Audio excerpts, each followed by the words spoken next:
Bring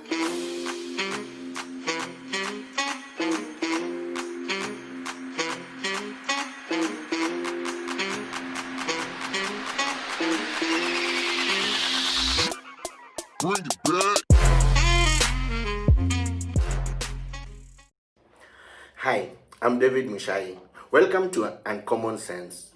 Ever heard the phrase, the truth hurts? Imagine the flow is the truth.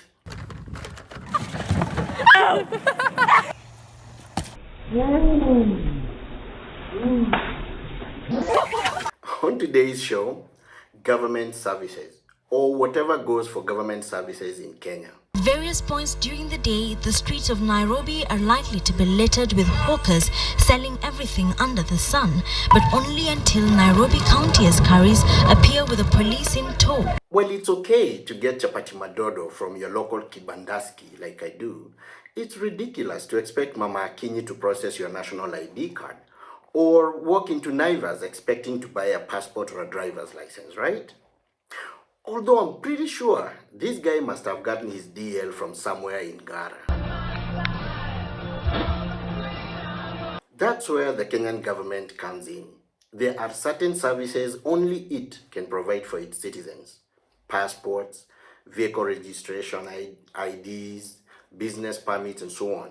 Problem is, the process to obtain them is either painfully slow, tedious, or expensive. More than 1,000 people already have borne the brunt of the cold when the doors open at 6 a.m. The unusually long queues and congestion is as a result of Kenyans racing against time to secure the new e-passport. And in some cases, these services can be dangerous for all. As the weekend approached yesterday, 3 officers on the Kajiado-Namanga highway went on a bribe collection spree. Vehicles slowed down to a halt under their instruction. Every one of the vehicles stopped would bear something to entice the money-hungry officers. Evidently, there were moments that the kill was too impressive, it touched off a musical sense. Having set a trap, the investigators from EACC pounced. If you're old enough to remember the gap between President Moi's teeth, then you can remember when you stood in line for an entire day waiting to pay for your electricity or water bill. Queues around City Hall were the order of the day, and it was the same in just about every ministry building. And sometimes you needed to visit several of those to get one item finalized. This brought about massive corruption in said institutions. Corrupt state employees and unscrupulous brokers stood by to help you beat the waiting, sometimes charging massive fees for their services or defrauding innocent citizens. With the advent of computerization and the Jubilee government, things got better. A lot of these services went online, and Kenyans can now perform some services like renewing driver's licenses and conducting vehicle transfers online. But the corruption has not abated one bit. Files still come up missing at the lands registry. Even as we speak, things are so bad at the Ministry of Lands, the government even buys its own land. An issue that has been going in circles, Education Cabinet Secretary puts a show of flying with angels by tabling evidence which shows Ruaraka school land purchase was a scam, but would not cast out the demons by naming culprits. The government should learn from Kenyan wives. Try making love to your wife one day, then confusing her for a prostitute and paying her for services rendered. Amengoja nimsaidie. Sasa wakati anaona anaingiza tu pesa asema tuachane. Nilipe na utanilipa hadi child support. Utakuwa kisomesha Jason na Oops, wrong clip. I think that one wants to get paid as soon as she remembers her kids' names. Jason na shiko kwa lazima. If you need a birth certificate fast, you have to shell out cash to a third party. And if you have enough money, you can buy a driver's license on the black market. Even if you drive like this guy. Of course, when Huduma centers came around, they made things easier. They are an important part in the delivery of services to the citizens. The problem is, they suffer sometimes crippling challenges. And if the purpose of introducing the all-in-one service centers was saving time, little has changed in that front. Most times, their operations are marred by system or power failures, causing already large queues to grow even longer, or even the complete disruption of services for days. I was going even to come and pick and receive the national ID instantly. Nilikuwa nimekuja hapa kwa service ya kuchukuliwa fingerprints na nilikuwa nimebook a month ago. Sasa kukuja na nakuta kumefungwa, naambiwa niende DCI na niko na mtoto mdogo, nimechukua gari kani drop.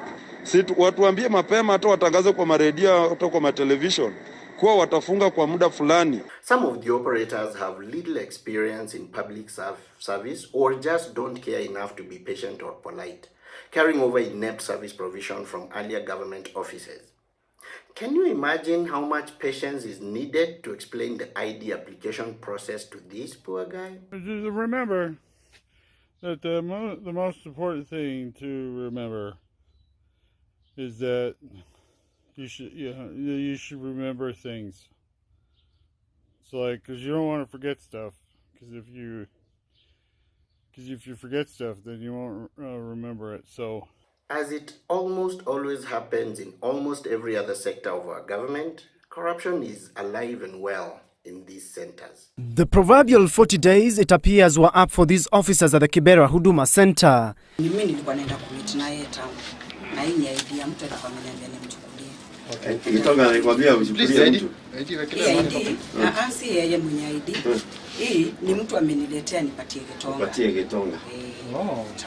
As anti-corruption officers raided their office where they were allegedly receiving bribes from members of the public seeking services. An undercover officer from the EACC had walked inside the Huduma Center pretending to be a foreigner who needed a Kenyan birth certificate and an identification card. The officers allegedly asked him to bring 15,000 shillings, pledging to assist him secure the documents. Well, that might seem like an extreme case, right? But even today, more common forms of corruption exist within the government halls. For instance, the good old, I know a guy who knows a guy. If you don't, there is a fee attached to the completion of a need. A friend of mine told me the other day that in Kenya, you even have to know someone who knows someone to get laid. And that's only if you can avoid the scammers. And we are not just talking about Facebook. Women all over the world are in love with him. Others despise him, blaming him for stealing their life savings. There are hundreds of Facebook profiles for Tristan Siegel, all fake. Another problem is the shoddy work of digitization. I mean, why do I have to fill out physical forms for information that will eventually be stored digitally? Isn't this double work? And don't get me started on the Huduma number scam. Interior PS Karanja Kibicho was at his wit's end as he was put to his defense over why the registration of Kenyans into the National Integrated Information System was critical and how safe the data collected was. We're telling them the benefits, why you need to have a digital population register. That's okay, Bwana Kibisho. So you are telling them the benefits, but not telling them it is mandatory. It wasn't mandatory, and that is why there are 38 million Kenyans who are registered. Remember how we all rushed to get registered, otherwise we wouldn't eat or drink without them? It wasn't mandatory. Really? Was it voluntary, Mr. Kibicho? I had to drive to Nyahururu for mine. And nothing has been done to you. There was talk of decentralization of government services, but we all know how that ship sailed. All the counties think about is money, and the central government isn't ready to part with enough. Yet, most of the documentation provided by the government is mandatory.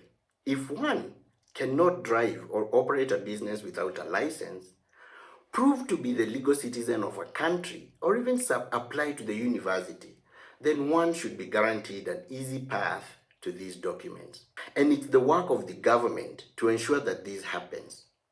If the systemic looting of public money can be stymied, there would be enough money to open more Huduma centers and employ the army of our educated citizens without proper employment. Mimi nimesoma Ngaara National School. It's nimesoma kwa 2016-2019. So nimemaliza last year na nilipata kuscore grade ya M. Government services are an essential component of a healthy country. Every citizen needs the assurance that they can access them without paying an arm and a leg. Check the trade licenses, for instance. Just to acquire a county license for a small salon you will have to shell out between 5,000 and 15,000 shillings per year to operate. That's a chunk of 1,250 shillings from the business's profit every month.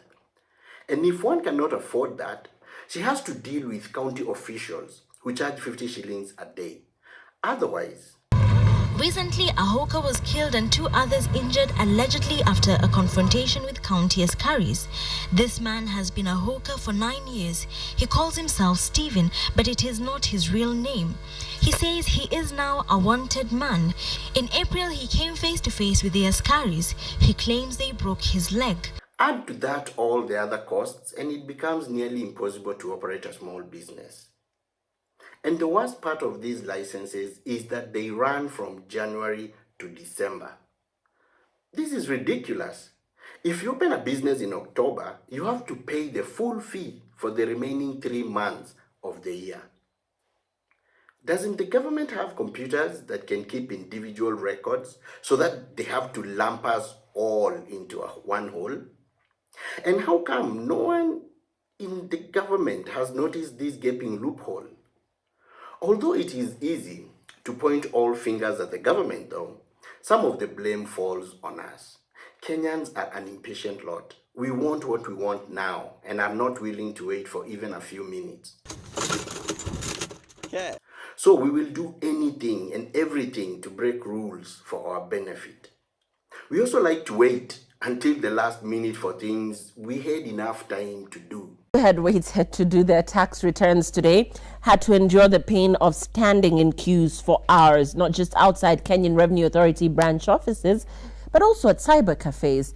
Many who queued at KRA branches said they rushed there after realizing that it was hard and very slow to fill the tax returns online.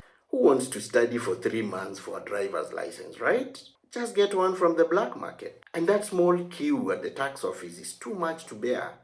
What is 1,000 shilling bribe compared to saving what? A whole 5 minutes of your time. We do these things thinking we are making matters easier for us. But you're only feeding the corruption. There's no honor among thieves, except for us. If you can drive at the speed limit, you have no need to pay a bribe. If we stop paying the cartels, they go out of business. Can't say it's been a pleasure. I know, absolute change will not be easy to come by.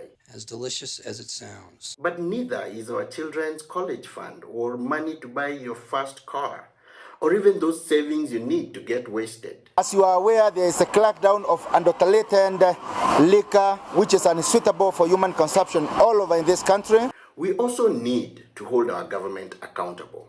These services are not a favor. They are a right owed to us as the citizens of this country. Otherwise, we all lose. I didn't quite catch that last. Ever heard of the expression, time is money? Believe it or not, this is literally true. Well, here goes nothing. Let's say Kinuthia runs a small business that nets him 1,000 shillings per day, right? If he has to close the business for 1 day to spend the time at Times Tower trying to pay his taxes, he does not make the 1,000 shillings. So, Kinuthia loses income. No deal, no dice, shot at and missed, shit on and hit. Besides Kinuthia losing the income directly, the government loses too. Kinuthia is supposed to pay 30% tax on his earnings. On this day, the government misses out on more than 300 shillings from him. Bye-bye. If there are 1,000 Kinuthias like him all over the country, wasting an entire day awaiting service, that comes to 300,000 shillings of tax money lost to the government. Yearly, that's almost 80 million shillings of uncollected tax. Money that can pay for the maintenance of the road by Kinuthia's business or any of these. Or maybe pay for a member of parliament's jacuzzi expenses on a fact-finding mission to Japan. Whatever the government in power deems more important. Are you saying what I think you're saying? And now, what the fuck did I just see? And the pickup, the driver, and the motorcycle, which was carrying 2 billion passengers. What? And the motorcycle, which was carrying 2 billion passengers, were ascending the hill. We have lost the rider and 1 billion. Do me a favor, please. Get out of here.